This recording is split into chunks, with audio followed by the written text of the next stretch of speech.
Hey folks, Korax here. There are some unjust concerns among both vapers and smokers, which is undermining this life-changing, life-saving phenomena called vaping.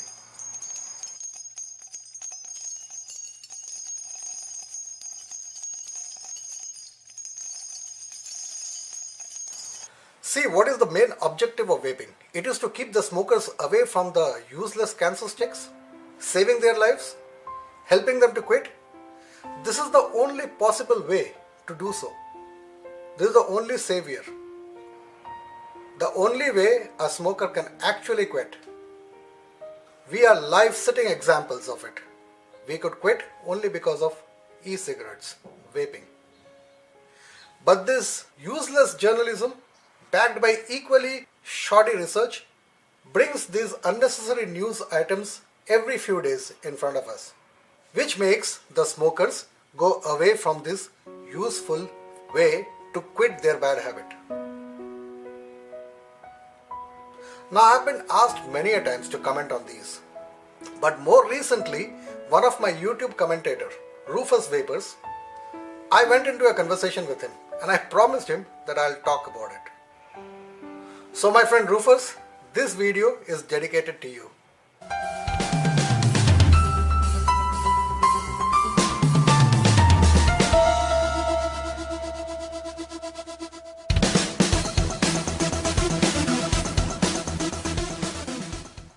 So the three major concerns are diacetyl, popcorn lung, and vaping is no better than smoking. Are you sure? Friends, vaping is 95% safer than smoking. It has been proven, it has been researched upon, it has been studied, and that is a fact. Clinical studies, research, and some serious case studies has been undertaken by the likes of Professor Peter Hayek, Dr. Michael Siegel, Professor Robert West, Professor Anne McNeil, Dr. Fasilinos, Clive Bates, Dr. Hilary Jones, and Professor Jean-Francois Ether, and all are of the opinion that yes, it is 95% safer. And many health authorities also accept that, especially in the UK.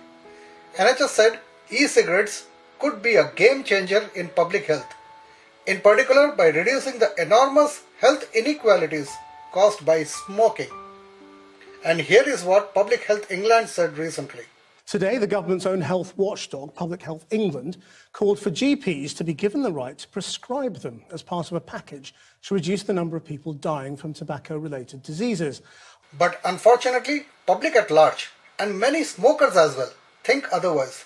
They are absolutely living in oblivion. Recently, Professor Anne McNeil from King's College London says that it is close to half UK's population, 44.8%, isn't aware that vaping is less harmful than tobacco. In fact, a growing number of people think e-cigarettes are just as dangerous, fueled by the media. And Public Health England believes that public perception could be stopping smokers from trying e-cigarettes. And this is a very sorry state of affairs.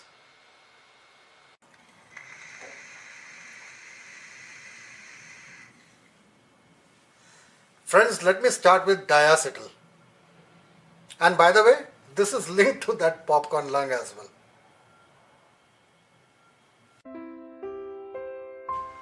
Now, every second day there is a news flash. Oh my God, vapors, you are using diacetyl. You are inhaling heavy doses of diacetyl. You are going to kill yourself. Really? Hell yes, diacetyl could be dangerous.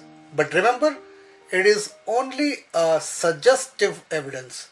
There has never been a conclusive evidence found that diacetyl could be the main cause for bronchial disorders. But let's see what's diacetyl in the first place. Diacetyl is a naturally occurring chemical that is produced as a byproduct of yeast during the fermentation process. It is used in a wide variety of food products. It is best known as a flavoring in microwave buttered popcorn. but we had been consuming them since ages.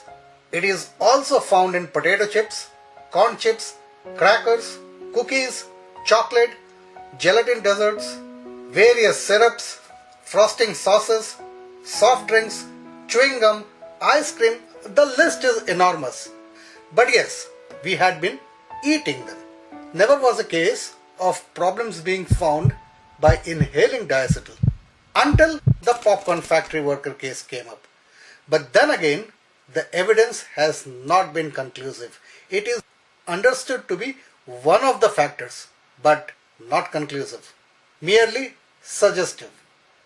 Now what diacetyl does? Yes, that's part of the popcorn lung section which I am coming up shortly. Basically, it will give you a myriad of bronchial disorder, lung problems. But the basic study and the media splashes appears designed to send a scare to vapors and potential vapors among the smokers. The study and the so-called research failed to inform the general masses one important fact. They omitted it completely in the article as well, in all the media coverages. And by omitting this information, it is virtually assured that the scientific meaning of the article would be misrepresented to the public. The fact all conventional cigarettes produced of tobacco contains diacetyl, and the levels of diacetyl in tobacco cigarettes are a lot higher than those produced by e-cigarettes. And people have been smoking for how many years now? Hundreds of years? Meaning those who have been smoking cigarettes have been inhaling diacetyl all this time. And till today, there has been no case of a smoker having popcorn lung. So yes, diacetyl in our e-juice, if any, is found due to its presence in the flavorants. Now e-juice manufacturers have shunned diacetyl altogether.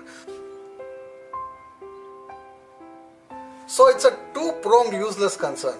One, diacetyl in our e-cigarettes, vaping gears, e-juice is 750 times less than in tobacco cigarettes. Two, most of our e-juice manufacturers have shunned away from using diacetyl in their e-liquid. That is to say, they are now choosing flavorants which do not contain diacetyl. Now most flavor manufacturers, they are open about it. They write in their website the ingredients which is there in their flavorants. They write that they don't have diacetyl. But some do not. And those some which do not may creep into one of our e-juice by way of an e-juice manufacturer by mistake using that flavorant. But 99% of e-juice manufacturers today are using only those flavorants which clearly mention that there is no diacetyl in them.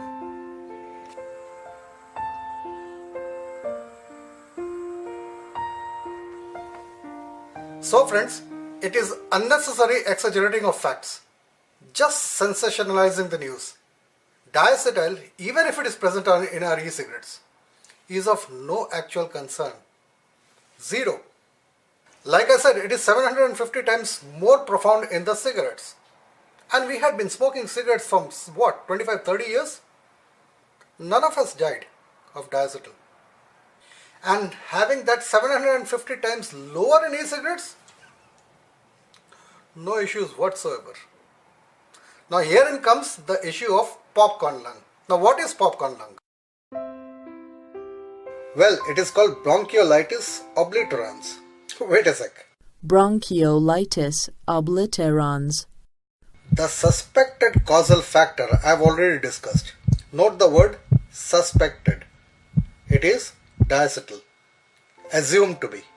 Now this is a rare but life-threatening form of non-reversible obstructive lung disease in which the bronchioles, which are small airway branches, are compressed and gradually get narrowed due to inflammation. So bronchiolitis basically means inflammation of the bronchioles. This disease is characterized by severe shortness of breath, and dry cough. There are many possible causes for bronchiolitis obliterans. And by the way, this is commonly called popcorn lung. Why? Because around the year 2000, a few factory workers in a Missouri popcorn factory were diagnosed with this disease.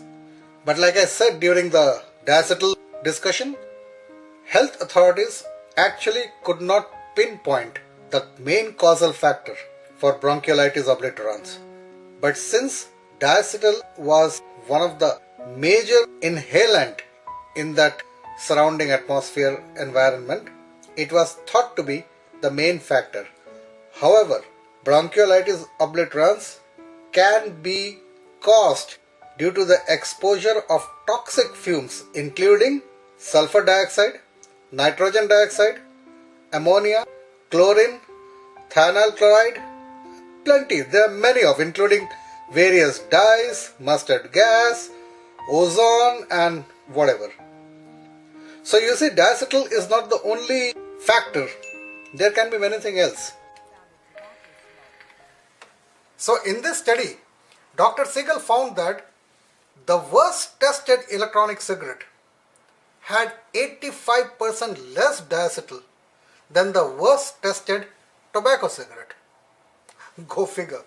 Hey everyone, welcome to D News. I'm Lacey Green. And I'm Trace. Placebo is a medicine or a procedure that isn't proven to treat your illness, but does make you feel better. When it comes to the placebo effect, the drug itself isn't important. What makes it work is that we're trained to know that taking pills makes us feel better, so then we feel better. Ta-da!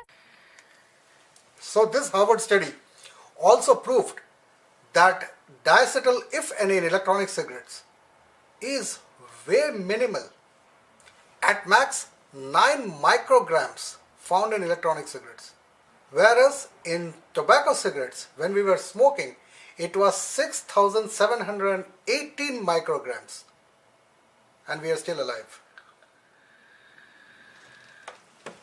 So Dr. Siegel opines that this kind of irresponsible journalism actually suggests that we vapers, we should quit vaping and start smoking all over again. Why? Because both are nearly the same. Absolutely stupid journalism and hogwash reporting. That brings me to the point, the third news item, which recently, about 2 months back, around December 2015, came up. This research report was published in the journal Oral Oncology. The research was undertaken by Professor Jessica Wang along with a team of her scientists. And they categorically stated the headlines of the research report: electronic cigarettes induce DNA strand breaks and cell death independently of nicotine in cell lines. And immediately various newspapers, magazines, they published their flashing news, breaking news. Sarah Napton, the science editor of the Telegraph, she headlined, "E-cigarettes are no safer than smoking tobacco. Scientists warn." The Independent said, "Vaping no better than smoking regular cigarettes. It can damage or kill human cells." The San Diego Union Tribune said, "E-cigs damage DNA in lab study. Cell culture tests indicate e-cig vapors may predispose cells to cancer."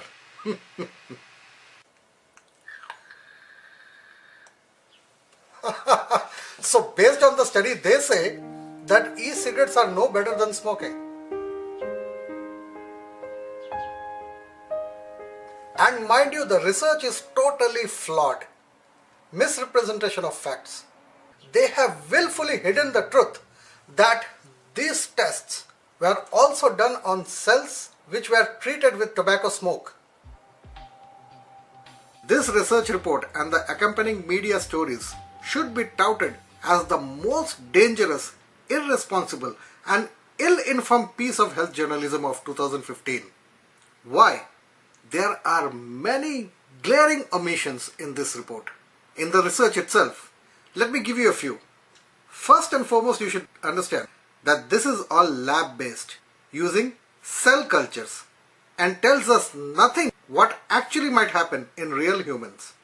And more importantly, if they are comparing cigarette smoking to vaping, then the research paper, the report should include what they found out with the same tissues having worked upon with cigarette smoke. No, nada.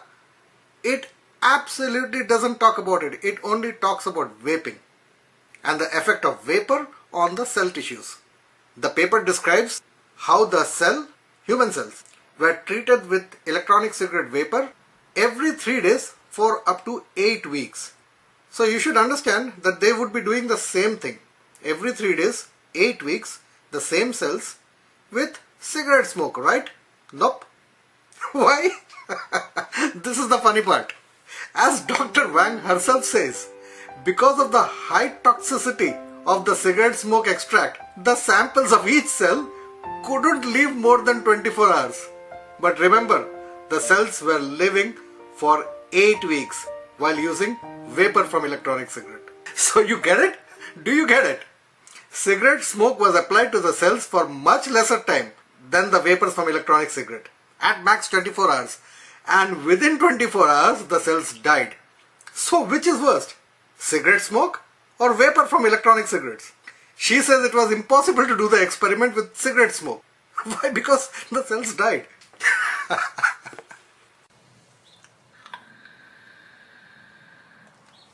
And reporters like Sarah Napton, they keep bouncing this news without doing an iota of research going into the total aspect of the study. So finally, with all this media bashing, especially from the vaping community, Kasa, the researchers rushed to post a clarification. On January 5th, 2016, they posted that contrary to what was stated or implied in much of the news coverage resulting from our news release and the research report, the lab experiments did not find that e-cigarette vapor was as harmful to the cells as was cigarette smoke. They continued. In fact, during one phase of the experiment, not addressed in the news coverage, they did not. See, they kept quiet on it. In one phase of the experiment, we found that cigarette smoke did in fact kill the cells at a much faster rate than the vapors from electronic cigarettes did. By the way, folks, I've posted all the links in the video description below so that you can have your further read. But do you understand the harm this article does? This kind of articles do? It stops the potential vapor out of the smoker to grab this life-changing opportunity of vaping and stop smoking. So they are indirectly doing a disservice to the world, disservice to the humanity. They are readily pushing the smokers to die. And all this just after few days before, when responsible government bodies, they actually said electronic cigarettes are 95% safer. Public Health England said, ASH said, the doctors which I listed in these videos, they said, they are experts. They know what they are talking about. Not this journalist, and especially not such kind of scientist. Pathologist? This is pathetic.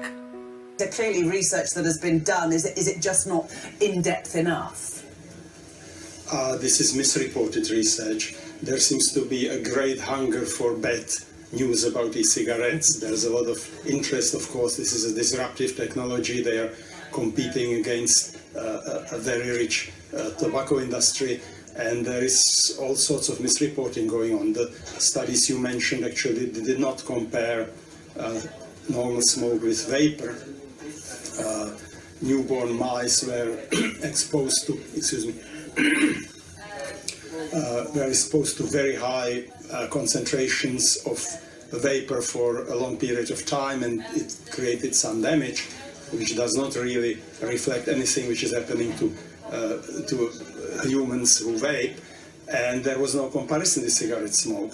So the headlines saying this is as dangerous as smoking are nonsense. In the other study, which concerns only cells taken from human noses, and the extract of e-cigarette vapor damaged them after 8 weeks of exposure, and there was actually a comparison with cigarettes, and cigarette smoke killed them within 24 hours. So the amount of risk was just incomparable, and yet the media report was implying that both are equally dangerous. So you have a huge amount of misreporting going on.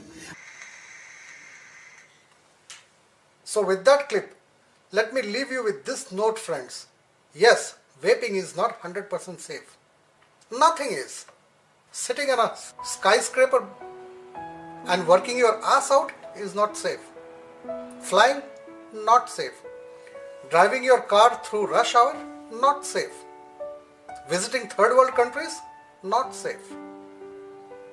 Eating nuts, not safe. Enjoying seafood, not safe. Eating certain vegetables, for a few of us, not safe. How many things we'll stop doing? Remember one thing, the safest is not to vape at all. So is not to drink coffee, not to eat vegetables, not to eat red meat, not to fly, not to drive.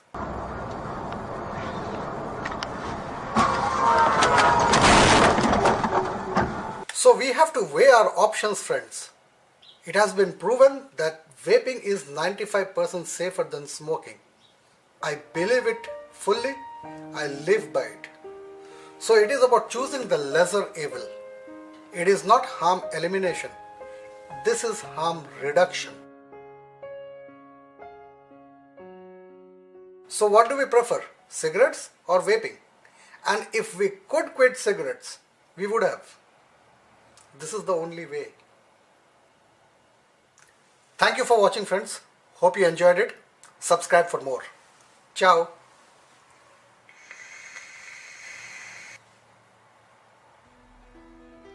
Remember, vaping is a healthier alternative, and we have the right to make that choice.